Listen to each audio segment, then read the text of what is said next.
ফিরে এলাম বিরতির পর। রাজ্যে ব্যাপক অর্থনৈতিক কর্মকাণ্ড কর্মসংস্থান তৈরির নকশা চূড়ান্ত করতে চলেছে নবান্ন। শিল্পের বিকাশকে ত্বরান্বিত করতে পুজোর পরই বিজনেস ইন্ডাস্ট্রি কনক্লেভ তৈরি হবে। বিশেষভাবে লক্ষ্য ৮ শিল্পক্ষেত্র।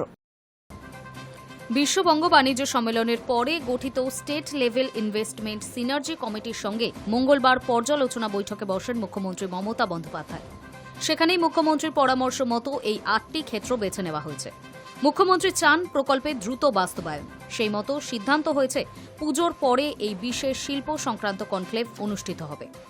এদিন বৈঠকের পর মুখ্যমন্ত্রী ও রাজ্য অর্থ দফতরের প্রধান উপদেষ্টা অমিত মিত্র জানান, ইস্পাত, জেমস ও জুয়েলারি, তথ্য প্রযুক্তি, কৃত্রিম বুদ্ধিমত্তা, ফিনটেক ও সেমিকন্ডাক্টর, খাদ্য সংক্রান্ত শিল্প, পর্যটন, টেক্সটাইল, চামড়া ও চামড়াজাত সামগ্রী এবং ওষুধ, চিকিৎসা সংক্রান্ত শিল্পক্ষেত্রকে ফোকাস হিসেবে বেছে নেওয়া হয়েছে।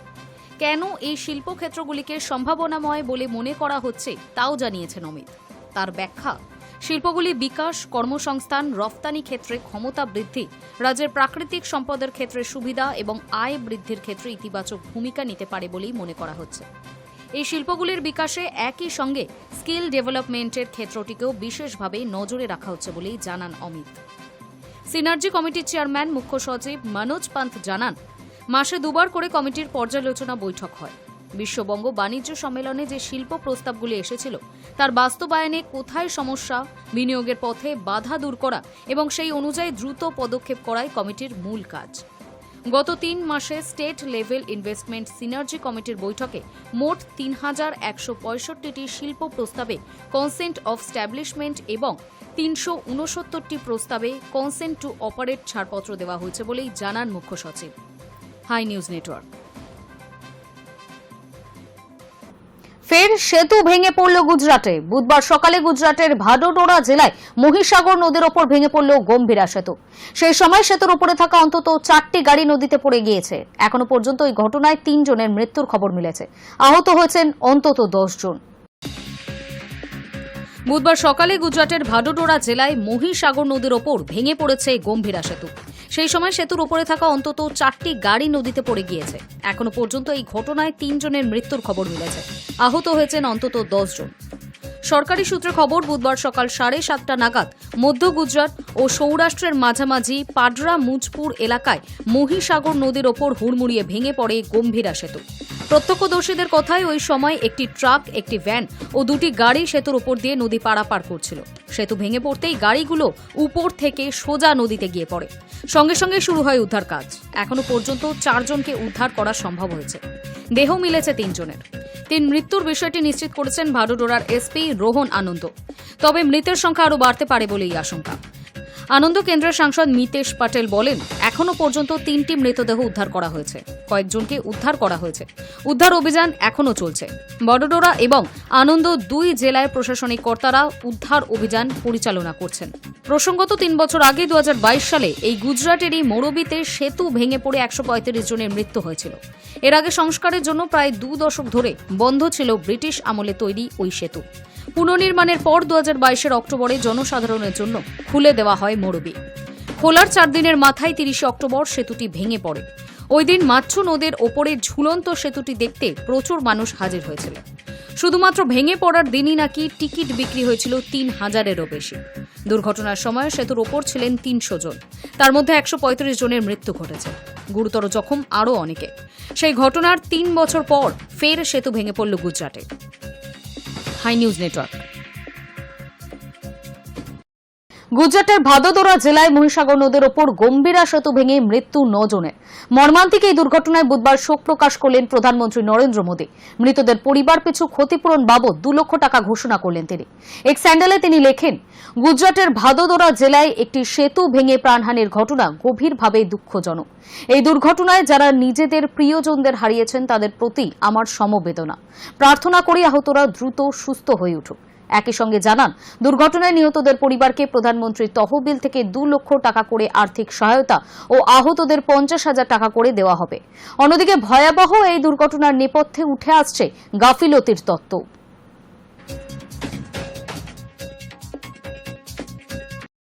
বিয়ের পিঁড়িতে বসতে চলেছেন সালমান খান। সমাজ মাধ্যমে তার একটি পোস্ট ঘিরে শুরু হয়েছে জল্পনা। তাহলে কি নিজের জীবনের সেই ভালোবাসাকে খুঁজে পেলেন সালমান? তিনি বলিউডের এলিজেবল ব্যাচেলর, বলিউডের সুপারস্টার সালমান খান। বয়স তার কাছে একটা সংখ্যা মাত্র, বয়স 59। কিন্তু তাতে কি, পর্দায় তার জাদু আজও বহু অষ্টাদশীর মনে ঝড় তোলে। এইসব সত্ত্বেও বলিউডের ভাইজান কবে বিয়ের পিঁড়িতে বসবেন, এ প্রশ্ন কিন্তু কম বেশি সকলের মনেই ঘুরপাক খায়। এরই মাঝে হঠাৎ সোশ্যাল মিডিয়ায় বোমা ফাটালেন সালমান। বুধবার একটি পোস্টে বিয়ের ইচ্ছা প্রকাশ করলেন তিনি। সালমানের এই পোস্টের পরই তার অনুরাগীরা রীতিমতো চমকে গিয়েছেন। অনেকের মনেই প্রশ্ন জাগছে, তাহলে কি নিজের জীবনের সেই ভালোবাসাকে খুঁজে পেয়েছেন সালমান, যার সঙ্গে ঘর বাঁধার স্বপ্ন দেখছেন তিনি? কিন্তু কি এমন পোস্ট করলেন সালমান খান যা থেকে এমন গুঞ্জন শুরু হয়েছে? আসলে বুধবার সালমান খান তার পরিচালিত ভগ্নিপতি অতুল অগ্নিহোত্রীর জন্মদিনে শুভেচ্ছা জানিয়ে একটি পোস্ট করেছেন। সেখানে বোন ও ভগ্নিপতির একটি আদুরে ছবি পোস্ট করে সালমান খান লিখেছেন, শুভ জন্মদিন অতুল, আমার বিল অর্থাৎ ব্রাদার ইন ল। তুমি আমার বোনকে খুব যত্নে রেখেছ। তুমি একজন শ্রেষ্ঠ স্বামী, শ্রেষ্ঠ বাবা। তোমাকে অনেকটা ভালোবাসা।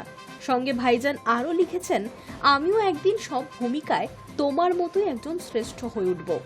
ব্যাস, সালমানের পোস্টের শেষের এই লাইন থেকেই ছড়িয়েছে গুঞ্জন। অনেকেই মনে এই প্রশ্ন ঘুরপাক খাচ্ছে যে চিরাচরিত সেই রসিকতার ভঙ্গিমাতেই এই কথা বলেছেন কি সালমান খান, নাকি তার মনে নিজেকে জীবনের সমস্ত ভূমিকায় দেখার পুরো দস্তুর ইচ্ছা রয়েছে বলে তিনি এবার বিয়ের পিঁড়িতে বসতে চাইছেন।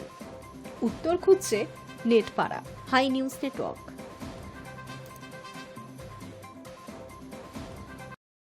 বুধবার কলকাতা সহ দক্ষিণের প্রায় সব জেলাতেই বজ্র বিদ্যুৎ সহ ঝড় বৃষ্টির পূর্বাভাস রয়েছে। সঙ্গে 30 থেকে 40 কিলোমিটার বেগে ঝোড়ো হাওয়া বইবে বলেও জানিয়েছে আলিপুর। পাশাপাশি নিম্নচাপের জেরে মৎস্যজীবীদের মাছ ধরতে গভীর সমুদ্রে না যাওয়ার পরামর্শ। গত কয়েকদিনে বৃষ্টিতে জল থই থই তিলোত্তমা সহ গোটা বাংলা। ঘর থেকে বেরোনো কার্যত দায় হয়ে গিয়েছে। ফলে সকলের প্রশ্ন, কবে দেখা মিলবে রোদের? হাওয়া অফিস সূত্রের খবর, বর্তমানে নিম্নচাপ সক্রিয়। ফলে আপাতত কয়েকদিন দিনভর চলবে ভারী ও অতি ভারী বৃষ্টি। পশ্চিমের 4 জেলা কার্যত ভাসবে। হাওয়া অফিস সূত্রের খবর, নিম্নচাপ সরে ঝাড়খণ্ড ও সংলগ্ন এলাকায় রয়েছে। তবে সক্রিয় রয়েছে মৌসুমী অক্ষরেখা এবং পূর্ব পশ্চিম অক্ষরেখা। তার প্রভাবেই লাগাতার বৃষ্টি চলছে বাংলায়। বুধবার সকাল থেকেই দফায় দফায় বৃষ্টি শুরু একাধিক জেলায়, যার জেরে তাপমাত্রা নেমেছে অনেকটাই। হাওয়া অফিস সূত্রের খবর, মৌসুমী অক্ষরেখা প্রয়াগরাজ ডালটনগঞ্জ হয়ে বাংলা ঝাড়খণ্ডের নিম্নচাপের উপর দিয়ে দক্ষিণ পূর্ব দিকে এগিয়ে উত্তর পূর্ব বঙ্গোপসাগর পর্যন্ত বিস্তৃত। একটি অক্ষরেখা উত্তর পূর্ব আরব সাগর থেকে গাঙ্গেয় পশ্চিমবঙ্গের নিম্নচাপ এলাকা পর্যন্ত বিস্তৃত। এটি গুজরাট, মধ্যপ্রদেশ, ছত্তিশগড় এবং ঝাড়খণ্ডের উপরে রয়েছে, যার প্রভাবে বুধবার পশ্চিমের 4 জেলায় বিক্ষিপ্তভাবে ভারী বৃষ্টির পূর্বাভাস রয়েছে। বাঁকুড়া, পুরুলিয়া, পশ্চিম বর্ধমান এবং ঝাড়গ্রাম জেলা কার্যত ভাসবে। বৃহস্পতিবার দক্ষিণবঙ্গের জেলাগুলির বেশ কিছু এলাকায় বজ্র বিদ্যুৎ সহ হালকা থেকে মাঝারি বৃষ্টি হতে পারে।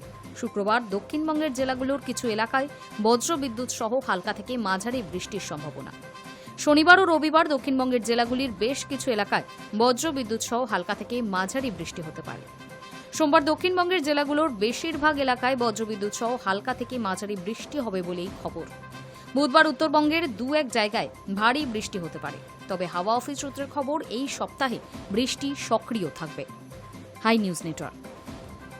নিউজ টুডে এখনকার মতো এই পর্যন্তই। নজর রাখুন হাই নিউজে, নির্ভীক, নিরপেক্ষ।